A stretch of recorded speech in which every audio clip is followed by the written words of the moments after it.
Kisah ini diangkat dari kisah nyata yang dialami oleh Nena dan kejadiannya terjadi sekitar tahun 1994 di Jakarta. Now it's summertime.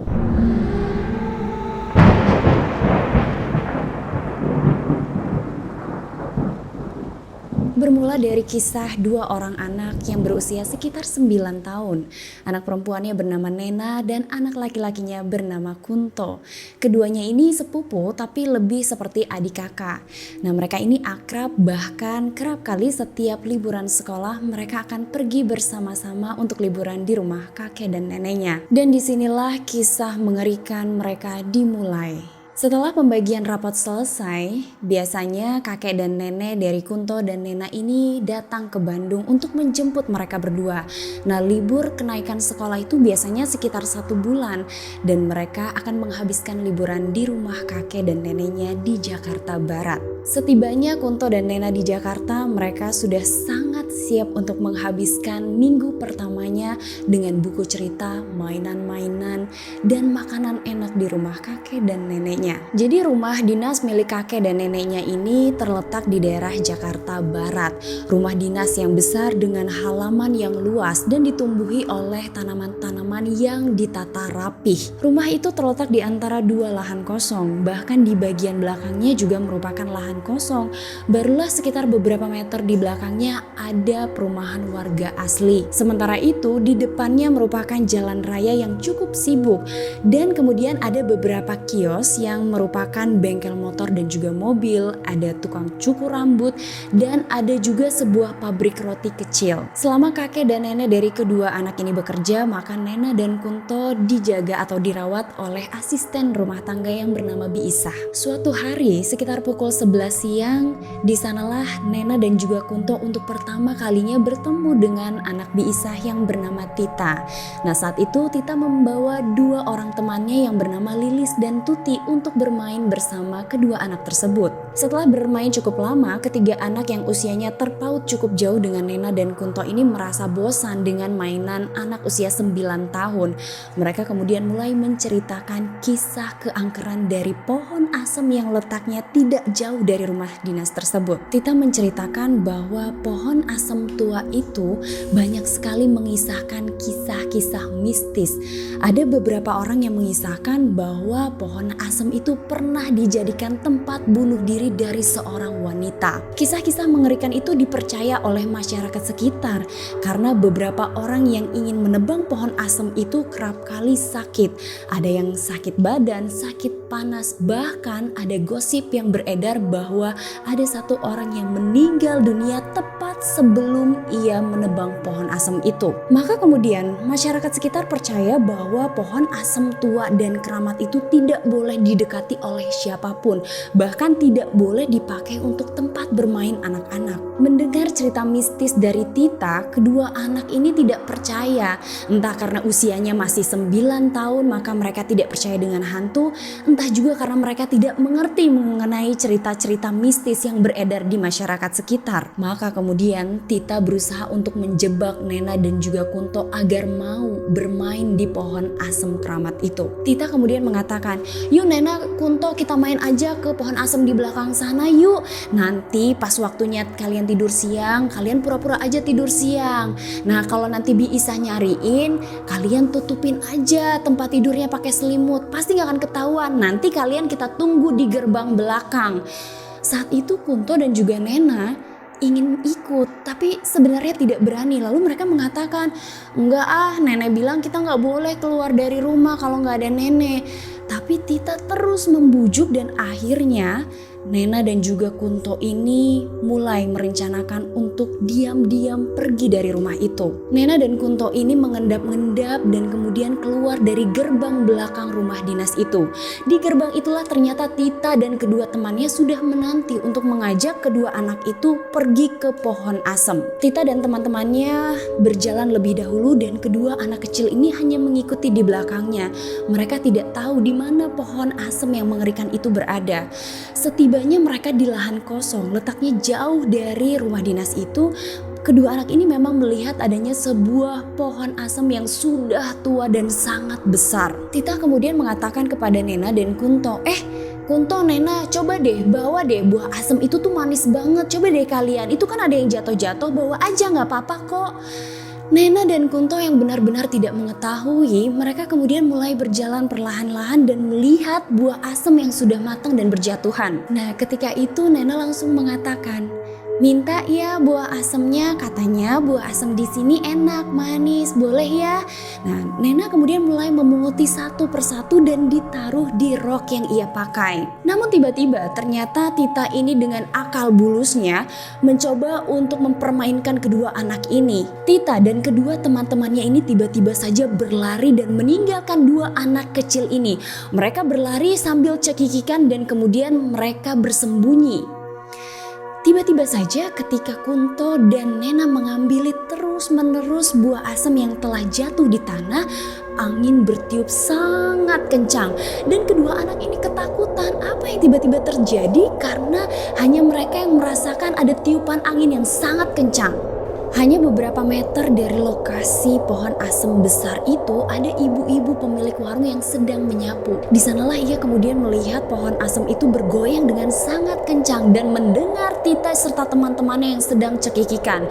Kemudian ibu-ibu itu langsung memarahi ketiga anak itu dan mengatakan, "Hei, apa kalian gak ingat kalau gak boleh main di dekat pohon asem itu?" Tita kemudian langsung berlari meninggalkan kedua anak itu benar-benar hanya berdua. Nah, kedua anak ini benar-benar ketakutan dan mereka tidak tahu jalan pulang menuju ke rumah neneknya. Saat itu yang terpikir oleh Nena adalah berlari menjauh dari pohon asem itu. Nena kemudian berlari dengan sangat kencang namun tiba-tiba didengarnya teriakan dari Kunto. Ternyata Kunto terjatuh. Nena berbalik kemudian langsung menarik dengan cepat tangan dari Kunto dan dilihatnya di ujung jalan itu ada Biisah. Biisah kemudian melambaikan tangannya dengan wajah yang khawatir dan Nena langsung berlari dengan sangat kencang. Setibanya kedua anak ini di rumah dinas tersebut, Biisah berusaha menenangkan mereka yang sedang ketakutan.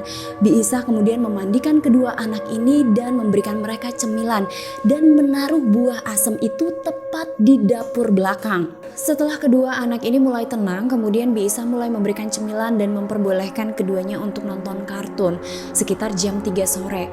Tapi ternyata kedua anak itu masih tidak enak perasaannya. Sambil menonton, mereka masih terlihat melamun. Saat itu Kunto tepat duduk di depan TV sementara Nena duduk di kursi belakang. Tiba-tiba saja ketika keduanya sedang nonton kartun, Kunto berteriak, "Ada perempuan itu di situ, siapa? Takut!" Nah, Nena saat itu langsung kaget dan mengatakan, "Perempuan siapa, Kunto? Gak ada siapa-siapa di sini, cuman kita berdua aja." "Enggak ada, lihat deh itu di TV, ada perempuan, takut." Saat itu Nena kemudian memperhatikan TV dan mengatakan, "Gak ada siapa-siapa kok, Kunto, siapa?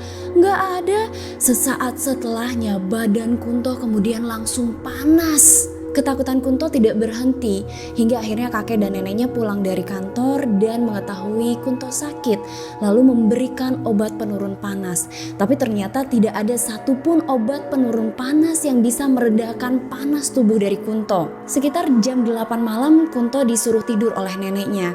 Namun tiba-tiba sekitar jam 11 malam Kunto lagi-lagi berteriak histeris ketakutan. "Takut, tolong, itu ada perempuan di kamar, siapa?"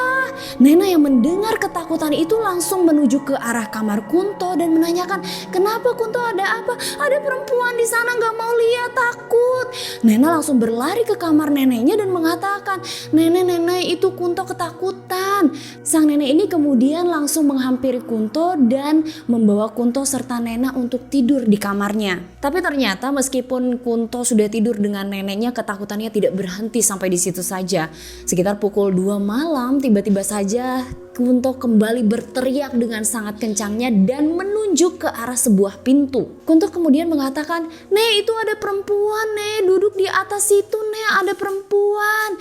Sang nenek ini kemudian langsung bingung dan berusaha menyalakan lampu tapi tidak dilihatnya siapapun di sana. Setelah itu badan Kunto kembali panas dan sang nenek segera memberikan obat tapi ternyata panasnya tidak juga kunjung reda. Keesokan harinya Nena yang mulai penasaran seperti apa sebenarnya sosok wanita cerita yang sering dilihat Kunto itu.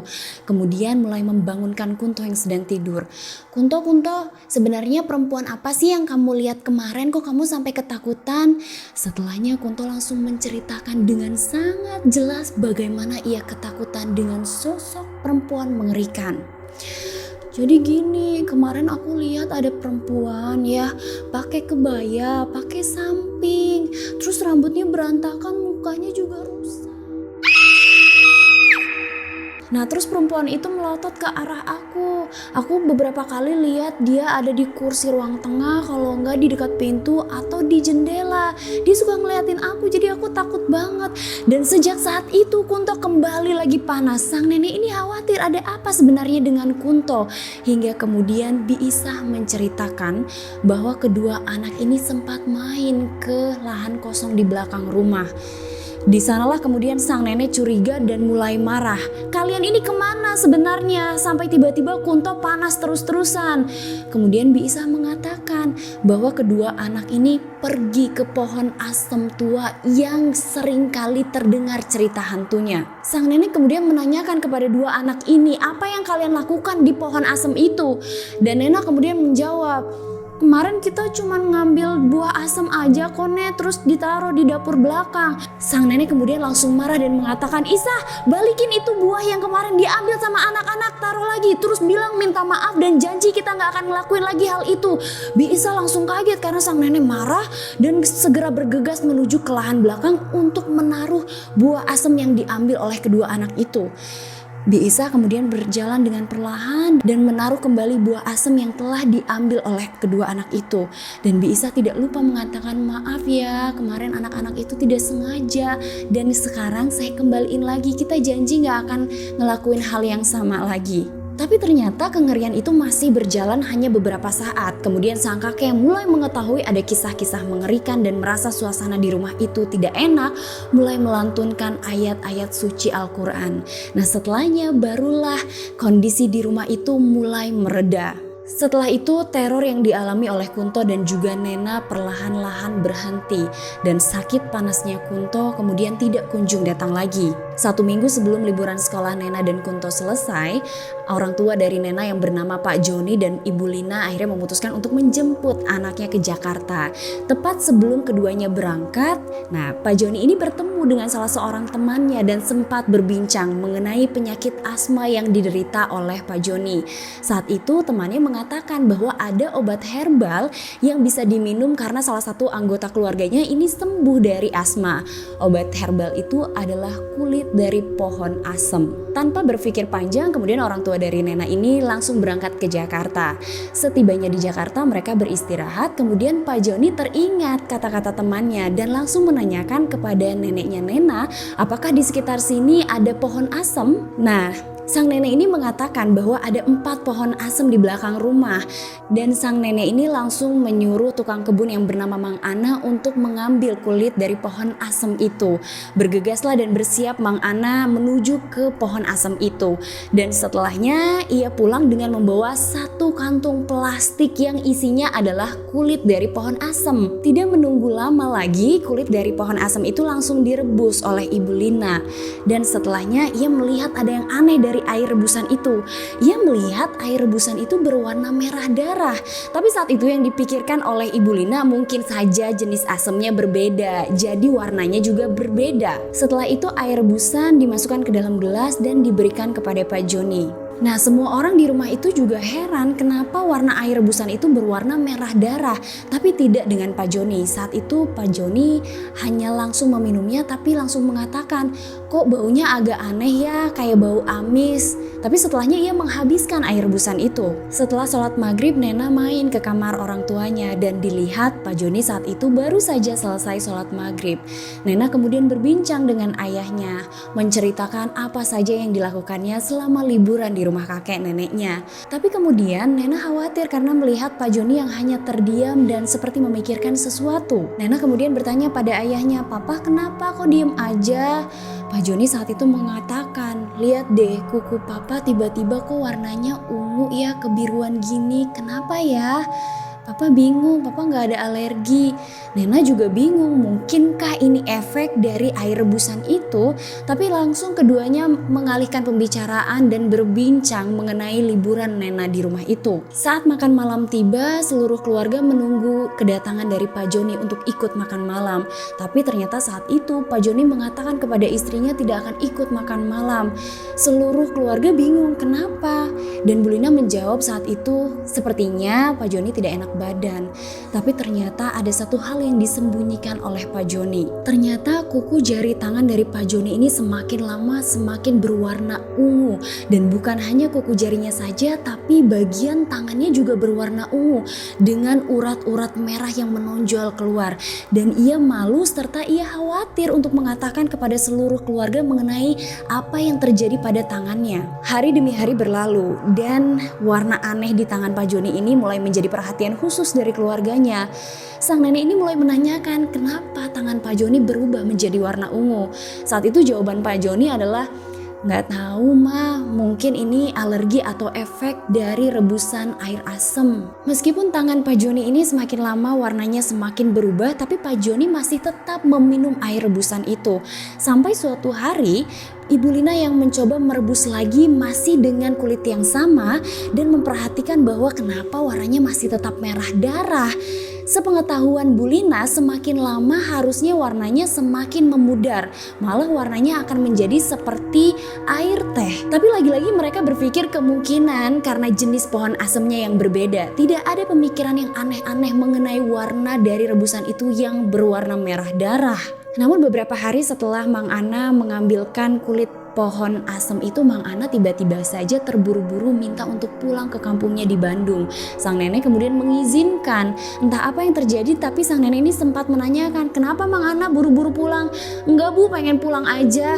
Hanya beberapa hari setelahnya Nena dan kedua orang tuanya memutuskan untuk segera pulang ke Bandung karena liburan sekolah hampir selesai. Sementara Kunto masih tinggal di Jakarta menunggu kedua orang tuanya menjemput. Setibanya di Bandung, Nena dan kedua orang tuanya mulai beraktivitas lagi seperti biasa, tapi kesehatan dari Pak Joni belum pulih. Nah, semenjak pulang dari Jakarta, Pak Joni kerap kali menceritakan kepada istrinya bahwa sering bermimpi ia sedang berjalan di sebuah jalan yang sepi, namun ada seorang perempuan yang jalan terseok-seok mengikutinya dari belakang. Ia melihat perempuan itu berjalan pincang dengan menggunakan kain dan menggunakan kebaya. Entah apa yang diinginkan perempuan itu. Mendengar cerita itu, Nena kemudian bertanya kepada ayahnya, terus perempuan itu mau apa katanya Pak? Papa nggak nanyain perempuan itu mau apa. Coba nanti kalau mimpi lagi Papa tanyain perempuan itu mau apa. Hari terus berlalu, entah hari keberapa tiba-tiba Pak Joni bermimpi dengan mimpi yang hampir sama. Ia berjalan di sebuah jalan yang sepi, malam hari tidak ada siapapun, tapi lagi-lagi seorang perempuan mengikutinya dari belakang, berjalan dengan pincang dan terseok-seok. Beberapa hari berikutnya sang nenek ini tiba-tiba saja menelepon dan menghubungi orang tua Nena dan menyuruhnya untuk segera pergi ke Jakarta dan juga menanyakan mengenai kulit asam apakah masih ada, karena kulit asam itu harus juga dibawa oleh kedua orang tua Nena ke Jakarta. Entah apa yang terjadi, tapi kedua orang tua Nena ini benar-benar cemas karena khawatir apa yang sebenarnya terjadi di Jakarta hingga sang nenek ini menyuruhnya tiba-tiba untuk pergi ke Jakarta. Maka kemudian Nena dan orang tuanya langsung bergegas ke Jakarta. Nah, setibanya mereka di Jakarta, sang nenek ini langsung menceritakan bahwa sepulangnya Nena dan orang tuanya ke Bandung, setiap malam sekitar setengah 12 malam selalu ada seorang wanita yang mengelilingi rumah dinas itu berjalan terseok-seok sambil menangis. Awalnya sang nenek tidak curiga, tapi lama-kelamaan ini merupakan sebuah hal yang tidak wajar. Ia melihat wanita itu berwajah pucat, menggunakan kebaya dan menggunakan samping, namun tidak menggunakan alas kaki, dan sebelah kakinya ini pincang. Ia terus berjalan sambil menangis. Nah, bahkan orang-orang yang ada di seberang rumah sang nenek ini juga menceritakan hal yang sama. Setiap kali sekitar pukul 11 sampai jam 12 malam, mereka sering melihat adanya seorang perempuan yang mengerikan berjalan dengan pincang dengan muka yang sangat rusak. Biasanya orang-orang yang menjaga menjaga kiosnya di seberang rumah neneknya ini baru tutup sekitar jam 1 malam. Tapi karena sering melihat penampakan wanita itu, maka mereka baru jam 9 malam sudah memutuskan untuk menutup kios-kiosnya. Bukan hanya terlihat mengelilingi rumah dinas sang nenek, tapi ternyata sosok wanita yang mengerikan ini justru mulai mengganggu warga sekitar. Setiap malam, sekitar pukul 1 tengah malam, kerap kali beberapa rumah warga ini mendengar adanya ketukan. Tapi ketika dilihat, tidak ada seorang pun di depan rumahnya. Dan kerap kali tiba-tiba saja beberapa warga bertemu dengan sosok perempuan yang sangat mengerikan. Dan perempuan itu meminta tolong. Bukan hanya penampakan, tapi warga sekitar juga mendengar tangisan beberapa kali yang membuat mereka, bahkan anak-anak yang kerap kali main di sekitar lahan kosong, ketakutan. Bukan hanya kisah dari penampakan perempuan yang mengerikan, tapi justru rumah dari sang nenek ini didatangi oleh beberapa warga. Mereka curiga penampakan dari perempuan yang mengerikan ini sumbernya adalah dari rumah itu. Karena sebelum mengganggu warga sekitar, perempuan itu kerap kali terlihat mengitari rumah dinas itu. Sang nenek saat itu keberatan, apa hubungannya perempuan mengerikan itu dengan rumah dinasnya. Dan kemudian penampakan-penampakan lainnya muncul, bukan di luar rumah itu, tetapi di dalam rumah dinas itu. Maka kemudian sang nenek curiga apa yang sebenarnya terjadi hingga sepertinya rumah itu diteror oleh banyak hantu. Salah seorang warga kemudian menceritakan apakah ada sesuatu yang dilakukan oleh pemilik rumah dinas itu dengan pohon asem yang letaknya ada di belakang tanah kosong itu. Kemudian sang nenek curiga mengenai obat untuk asma dari Pak Joni. Sehingga kemudian sang nenek langsung memerintahkan Pak Joni untuk ke Jakarta saat itu juga. Nah, setelah mengetahui cerita itu, keluarga Nena langsung kaget dan langsung mencari Mang Ana. Mang Ana ternyata baru saja pulang dari Bandung beberapa hari sebelum kedatangan orang tua Nena. Saat itu sang nenek langsung menanyakan kepada Mang Ana, "Mang Ana, waktu kemarin diminta tolong buat ambil kulit dari pohon asem. Pohon asem mana yang Mang Ana ambil kulitnya? Yang kecil-kecil 4 itu kan yang saya bilang sama Mang Ana." Mang Ana tiba-tiba saja menjawab, "Bukan Bu, soalnya 4 pohon asem yang ibu bilang itu nggak ada, cuman ada 1 pohon asem yang besar banget Bu." Nah, waktu Mang Ana datang itu, Mang Ana udah izin, "Punten, mau minta sedikit buat obat." Mang Ana ambil dari deket akar Bu. Abis itu Mang Ana masukin plastik, ya udah dikasihin ke Bu Lina. Nah, ternyata setelah itu ada hal yang aneh menurut Mang Ana. Bu, abis Mang Ana ambil kulit dari pohon asem itu, pulang ke rumah terus tiba-tiba badan Mang Ana nggak enak, sakit-sakit Bu. Terus Mang Ana menggigil, sakit, terus kayak meriang gitu. Dan Mang Ana mimpi serem banget sampai Mang Ana takut Bu. Akhirnya Mang Ana minta pulang. Itulah alasan kenapa akhirnya Mang Ana terburu-buru minta pulang ke kampung halamannya di Bandung. Betapa terkejutnya sang nenek setelah mengetahui cerita dari Mang Ana.